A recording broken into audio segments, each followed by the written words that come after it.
Hey, stop right there. Don't you move another muscle. Keep your hands where I can see them.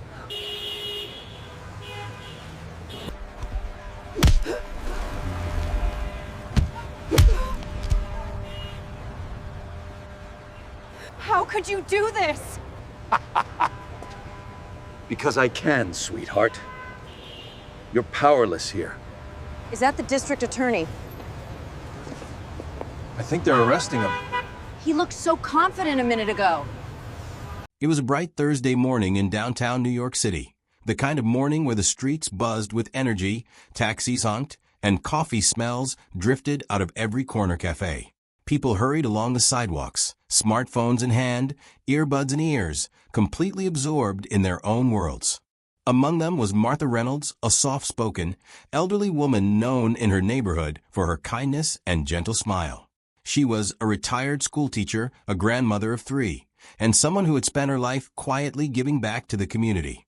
That morning, she had stepped out to run a simple errand, to deliver freshly baked cookies to her neighbor.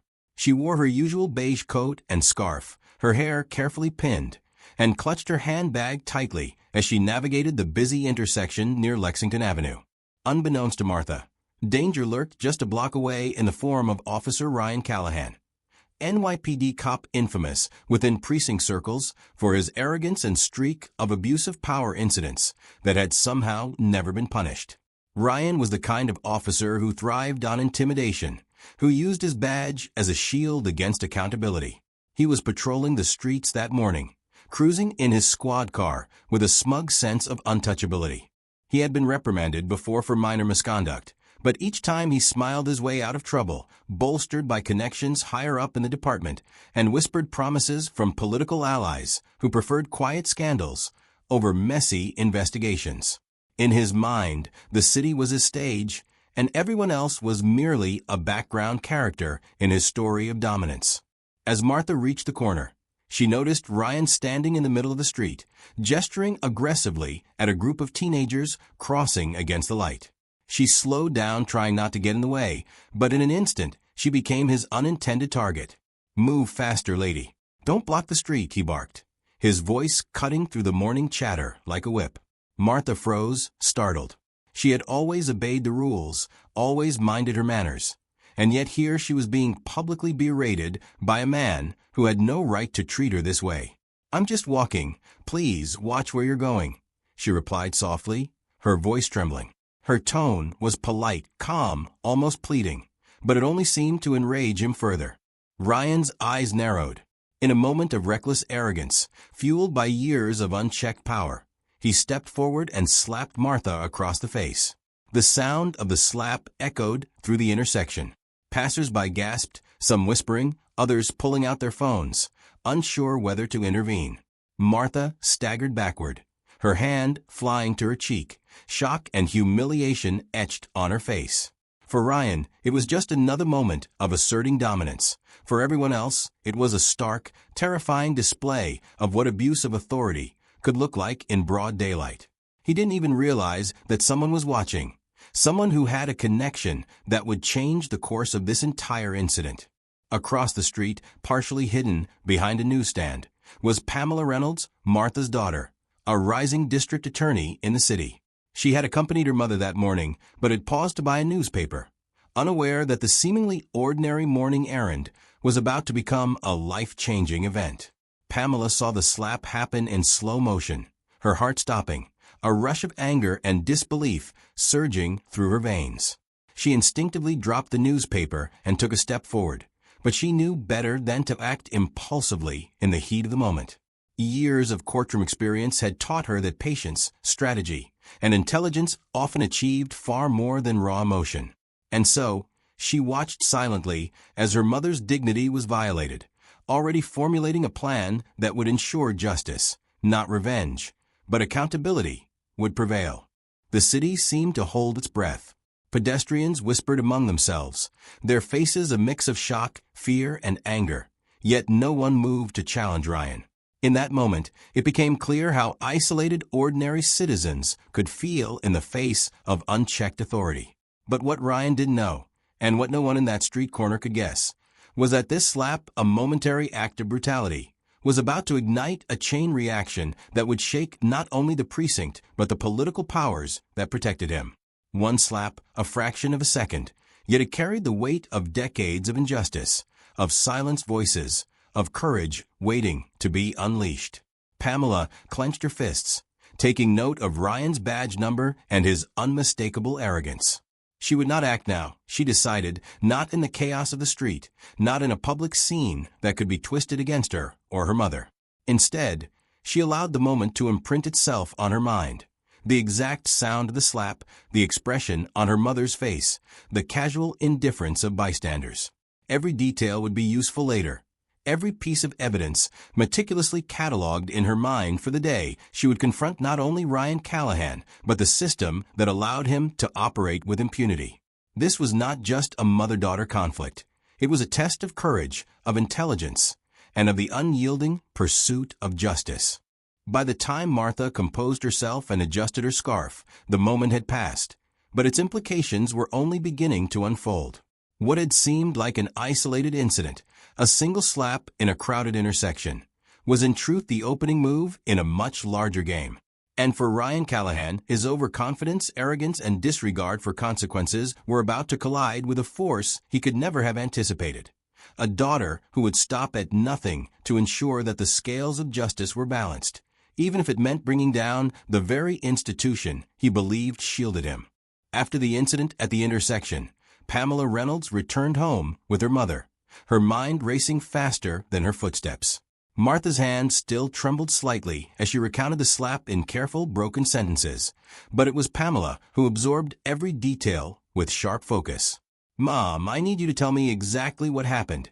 Every word, every expression, everything," Pamela said, her voice steady but edged with urgency. Martha repeated the event slowly, noting Ryan's arrogant smirk, the casual laughter of his fellow officers, and the shock on the faces of passers-by. Pamela took mental notes, as if she were already in the courtroom, mentally recording evidence that might one day secure justice.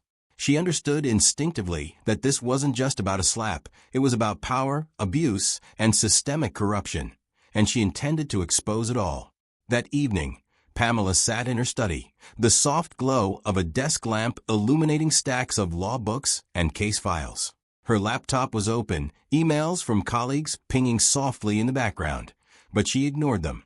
She had bigger priorities, pulling up public records, precinct reports, and internal affairs complaints. Pamela began piecing together the history of Officer Ryan Callahan. To anyone else, he might have seemed untouchable. A decorated officer with political connections, a record scrubbed clean of anything serious. But Pamela knew better. Every minor complaint, every whispered accusation, every internal memo that never saw the light of day painted a portrait of a man who thrived on fear and intimidation. Her pulse quickened as she realized just how many times he had overstepped the law without consequence. Pamela knew she had to be careful. Acting too soon or too openly could alert Ryan and the precinct to her intentions. They would cover up their mistakes, twist the story, and turn public opinion against her and her mother. Instead, she devised a plan that combined patience with precision. She would observe first, gather evidence, and strike at the exact right moment. This wasn't about revenge. It was about exposing a system that allowed men like Ryan to operate above the law. And the more she delved into the precinct's internal reports, the more she realized the depth of the corruption. Other officers had witnessed his abuse, but stayed silent, either out of fear or complicity. And political allies had quietly ensured that nothing escalated beyond minor reprimands. The next morning, Pamela returned to the streets, not as a district attorney, not as a daughter, but disguised as an ordinary citizen, her trench coat pulled tight, sunglasses hiding her eyes. She observed Ryan Callahan from a distance as he patrolled the same block where he had humiliated her mother. She noted the casual way he interacted with pedestrians, the self-assured swagger, the occasional flash of irritation when someone dared to question him. Every movement, every word, every gesture became part of a mental map she would later use to dismantle his reputation and hold him accountable. Even the cameras installed in the area weren't overlooked. Pamela had already requested the public surveillance footage under the guise of reviewing city safety. knowing that any angle that captured the slap could become crucial evidence. Meanwhile, the city itself seemed oblivious to the brewing storm. Commuters went about their routines, business meetings continued, and social media buzzed with unrelated viral trends. Yet beneath this veneer of normalcy, a subtle tension lingered. The slap was still on Martha's mind, and through her daughter's meticulous planning, it became a catalyst for change. Pamela began contacting trusted journalists under strict confidentiality, those who had a reputation for exposing corruption, explaining that she had evidence of misconduct within the NYPD, but needed to ensure accuracy before going public. She knew the press could amplify the story and make it impossible for political allies to sweep it under the rug. By midweek, Pamela had a detailed dossier on Ryan Callahan. His daily routines, the internal complaints, the incidents of bullying, and corroborating witness accounts from citizens who had hesitated to speak out. She was building a case within the case, a strategy that combined legal leverage with public awareness. She also began quietly preparing her mother for the inevitable confrontation, teaching Martha how to remain calm under pressure, how to describe events clearly without emotional exaggeration, and how to preserve evidence such as bruises or witness statements. The preparation was meticulous. Pamela knew that even one misstep could allow Ryan to escape accountability once again. As the days passed, tension mounted like a coiled spring. Ryan remained oblivious, continuing his patrols and interactions, unaware that a calculated force was now moving against him. Every slip, every overconfidence, every arrogant glance would soon be part of a tapestry of justice that Pamela was weaving meticulously. And while Ryan believed he was untouchable, the invisible net of scrutiny was tightening around him. Pamela's strategy wasn't just about confronting Ryan. It was about shining a light on the rot within the system and demonstrating that no position of power could shield someone from accountability forever. The first slap had been a spark, and now a fire was quietly growing, threatening to consume everything Ryan had taken for granted. The morning air was crisp, carrying the faint scent of bagels and coffee from nearby street vendors, but Pamela Reynolds barely noticed. Her mind was entirely focused on the task at hand, exposing Officer Ryan Callahan for the arrogant, abusive cop he truly was. She had spent days meticulously reviewing his patterns, habits, and precinct history, and now it was time to move from observation to direct evidence gathering. Pamela knew she couldn't rely solely on witnesses or internal memos. The system had repeatedly shielded men like Ryan, brushing aside complaints as misunderstandings or exaggerations. What she needed were concrete, undeniable proof, video footage, corroborating accounts, and a meticulous timeline of abuse. Disguised under her trench coat and oversized sunglasses, Pamela followed Ryan discreetly as he patrolled the same block where he had humiliated her mother. She had noticed his predictable patterns, the way he often lingered near street corners, occasionally snapping at pedestrians, the casual interactions with fellow officers that sometimes turned into private, unchecked displays of intimidation. Using her phone in plain sight yet carefully hidden, she began recording short clips, small, seemingly inconsequential moments where Ryan's arrogance and aggression were evident. One clip showed him shouting at a young man who had dropped his coffee cup. Another captured him shoving a cyclist off the sidewalk while smirking at the startled crowd. Each small moment was a piece of a larger puzzle, a growing collection of evidence that would later support a formal complaint and, eventually, legal action. Pamela's heart raced as she approached the precise intersection where her mother had been slapped. She noticed the same exact angle from which Ryan had lunged at Martha, now under the surveillance of several security cameras mounted on nearby buildings.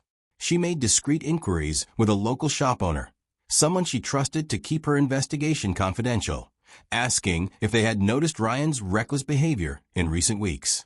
The shopkeeper hesitated, glancing nervously at the street, but after Pamela assured him of anonymity, he recounted incidents of Ryan verbally abusing customers, making threats, and generally asserting his authority with impunity.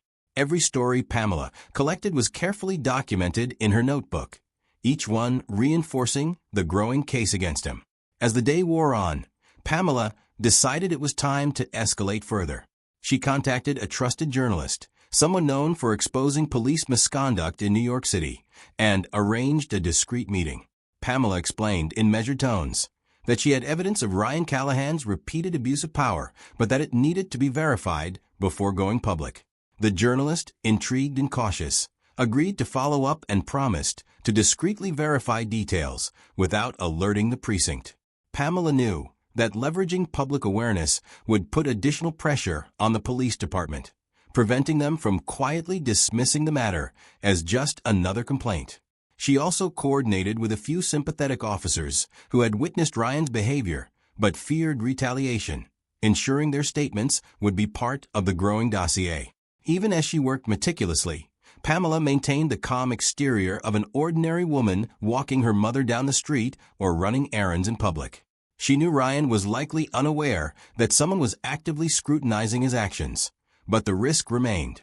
One wrong move could alert him, and he might cover his tracks, destroy evidence, or intimidate witnesses into silence. Every step required precision, patience, and discretion. And yet, despite the tension, Pamela felt a quiet sense of empowerment. The city might be crowded and chaotic, but within that chaos, she was carving a path for justice, ensuring that Ryan's arrogance would no longer shield him from accountability. By mid-afternoon, Pamela had compiled a comprehensive timeline of Ryan's recent actions, photographs, witness statements, and discrete video clips. She reviewed each piece carefully, noting inconsistencies, corroborating events, and patterns of abuse. The picture that emerged was damning. Ryan Callahan was not a rogue actor who had merely lost his temper that day.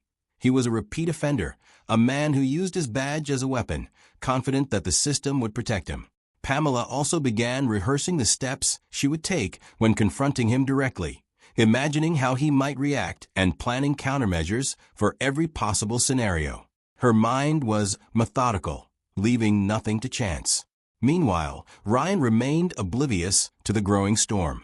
He continued his patrols with the same swagger, laughing casually with fellow officers and even taking a coffee break at a nearby corner cafe, confident that the world would continue to bend around his sense of invulnerability. But Pamela's presence, though unseen, was a silent threat.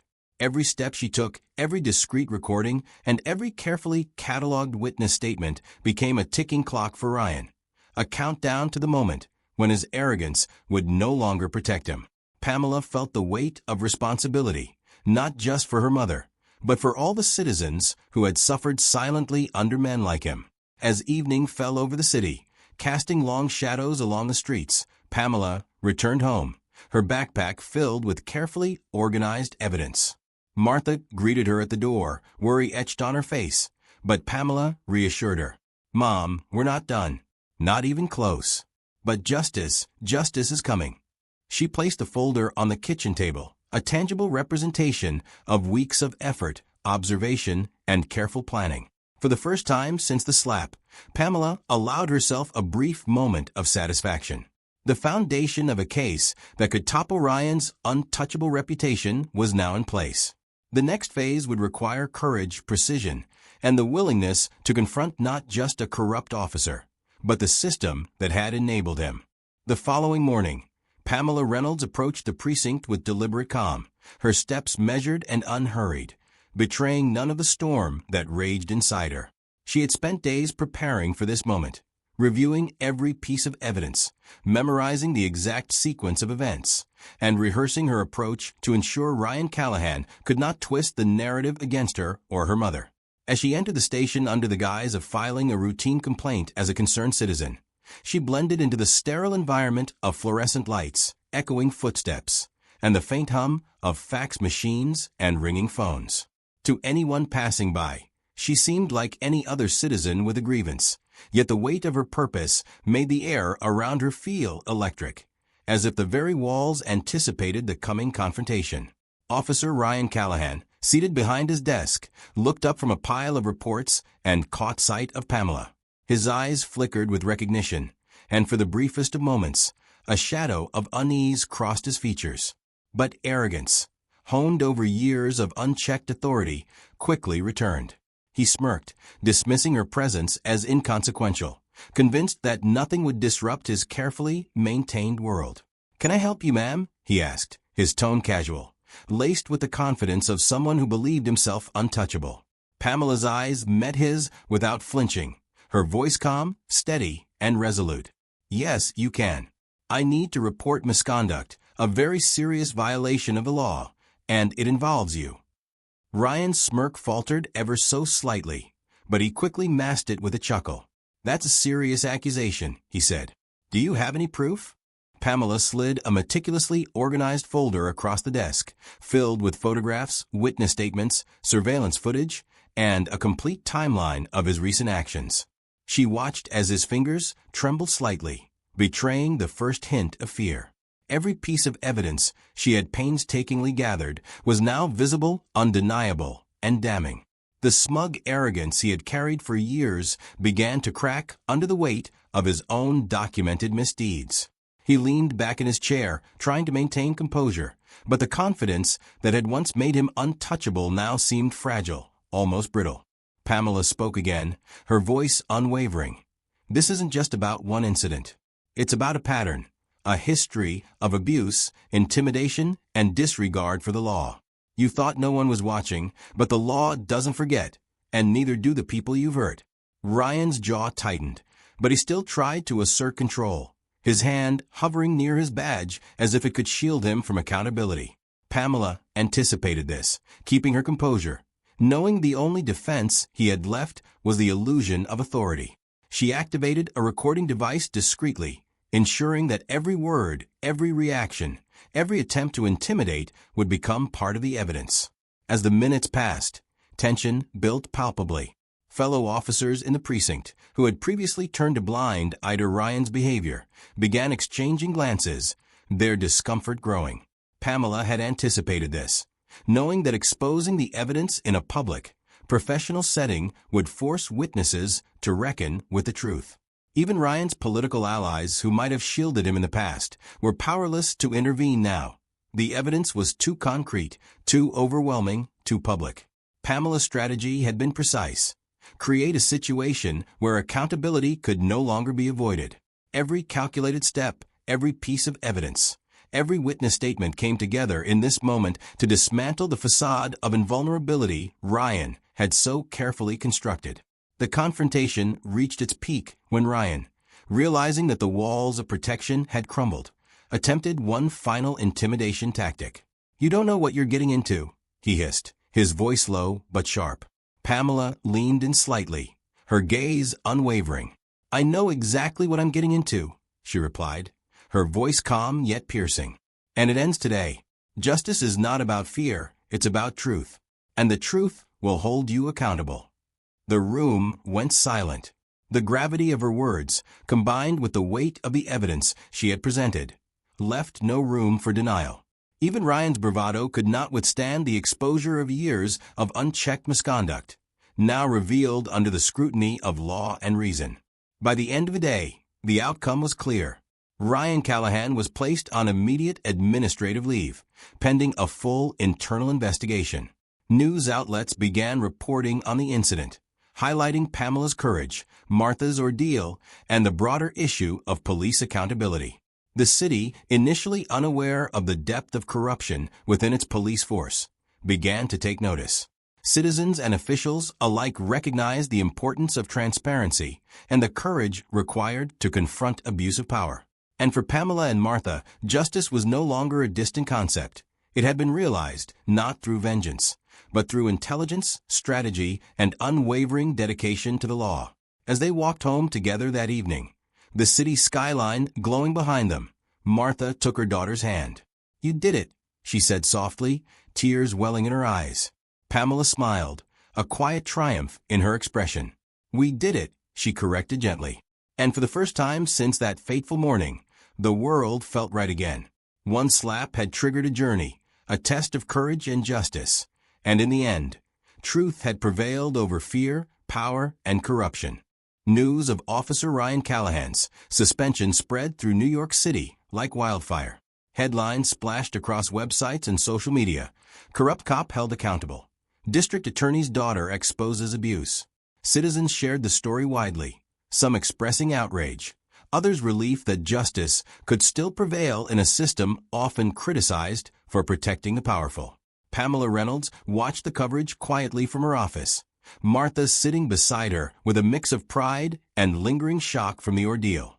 For them, this was more than a victory over one man. It was a demonstration that courage, intelligence, and persistence could challenge systemic corruption and bring long overdue accountability. At the precinct, Ryan faced internal hearings, with his actions dissected and documented by both his peers and external investigators. The evidence Pamela had meticulously gathered left no room for excuses. Witnesses who had previously remained silent now came forward, emboldened by the knowledge that one determined individual could make the system respond. Ryan's political allies, who had once shielded him from consequences, could do little to stop the investigation. The arrogance and untouchability that had defined him were replaced by fear, uncertainty, and the realization that no badge, no connections could place him above the law. For Martha, the experience was transformative. The humiliation of that slap, once a wound, had become a symbol of resilience. She realized that ordinary citizens could influence change when injustice struck, and that even in the face of power, courage and integrity could prevail. Walking through her neighborhood, neighbors approached her to offer support and share similar experiences, highlighting the wider issue of abuse of authority that too often went unchecked. Martha felt empowered, knowing that her ordeal had sparked conversations and awareness about accountability, respect, and justice in public life. Pamela, meanwhile, reflected on the broader implications of her actions. Her carefully executed strategy had not only held Ryan accountable, but also revealed weaknesses in the system that allowed corruption to flourish. The public exposure, legal pressure, and media scrutiny created a ripple effect. New policies were discussed within the precinct, training programs for officers were revisited, and internal oversight mechanisms were strengthened. Pamela understood that change was never instant or complete, but small victories could build momentum, and this was one significant step toward a more transparent, responsible police system. In the quiet moments after the storm, mother and daughter shared a simple truth. One act of courage could change lives. The slap that had once seemed a moment of injustice had become the catalyst for accountability, reform, and awareness. Standing together, overlooking the bustling streets of New York, they realized that power alone was never enough to silence truth. In the end, justice had not only been served, it had resonated far beyond a single precinct, inspiring hope and reminding everyone that no one is above the law. One slap had changed everything, and the city would never forget it.